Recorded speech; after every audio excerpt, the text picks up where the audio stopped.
Today, Realty Track came out with its second quarter home sales numbers, and foreclosures are leading the way in many states. No surprise, Nevada had the highest percentage of foreclosure sales, with 55%, followed by Arizona, California, Massachusetts, and Florida. You've heard that before. And now JP Chase is following fellow lender Ally Financial in halting foreclosures in 23 states because of faulty paperwork. Will this further cripple an already struggling housing market? Chris Hoyer is a senior partner at the James Hoyer law firm. He took on the lenders who lead this foreclosure mess and armed homeowners with a little ammunition. Welcome, Chris. Good to see you. Good to see you, Gerri. All right, so how bad is this? What is it like? Because you see these people that come in your office. How do you know they don't? The documents aren't with the bank and they're not with the judge? What's missing? How bad is it?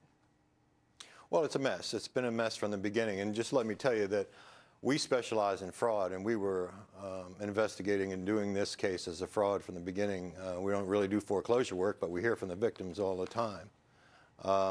And really from the outset of this, and I'm talking about some years ago when we started, you could see that the files were really filled with phony appraisals, phony income statements, phony powers of attorney. It was just a mess. It remains a mess. I'm not sure you'll ever... Chris, are you saying that the nation's major lenders, I don't know, Bank of America, Washington Mutual, JP Chase, that they're guilty of fraud? Is that what you're saying? Yeah, that's what I'm saying. They were not necessarily at the street level doing a lot of this, nor was Bear Stearns or any of those people. But what they were doing was telling them to feed me all of the predatory loans you can get, because I have an unlimited supply of people to buy them. Right. So people were encouraged to do whatever it took to get them to sign these loans. And really the precious documents that you've come to know, your deed, your mortgage, your note, really meant nothing to them. They put them in a warehouse someplace, the mortgage and the note, that is. And from then on, you're a computer entry. And to justify this flow of information, they needed to doctor up a lot of phony paperwork. Well, and to think that you can take away my house and not even have the documentation to prove that you actually own the paper, to me, is craziness. Now, you have filed a national class action lawsuit in regards to this. What's the status of that, and who are you representing? Well, we had done that some years ago, and the status is all of the companies blew up, frankly. Huh. We were early in trying to make some sense of MeriQuest, Countrywide, Bear Stearns, all of that. It got to the point where sometime in early 2008, we just knew it was going to blow. In fact, went on the air trying to warn people that it was going to blow, and just sending a word out to the homeowners just to hang on. You know, you've been involved in this Produce the Note movement, and you're trying to tell consumers across the country, if you're about to lose your house, you need to figure out whether the bank actually has the documentation that it needs. How is that effort going, and how easy is it to fight back against this in a court of law?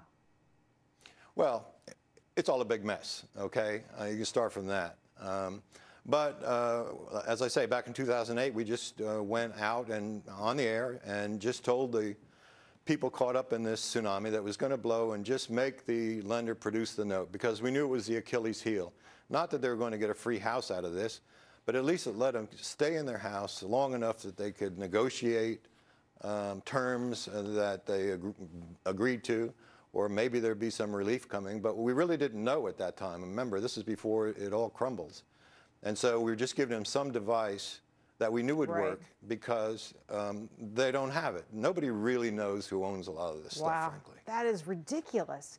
I just have to follow up with one quick question. We don't have a lot of time. If you had one piece of advice for people out there who are in this scenario where they're losing their home and they want to fight back, what would you tell them?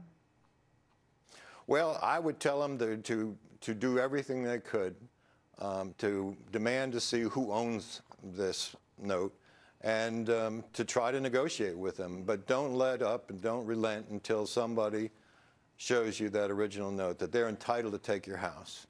All right. Chris, thanks for your time today. We really appreciate it. Thank you.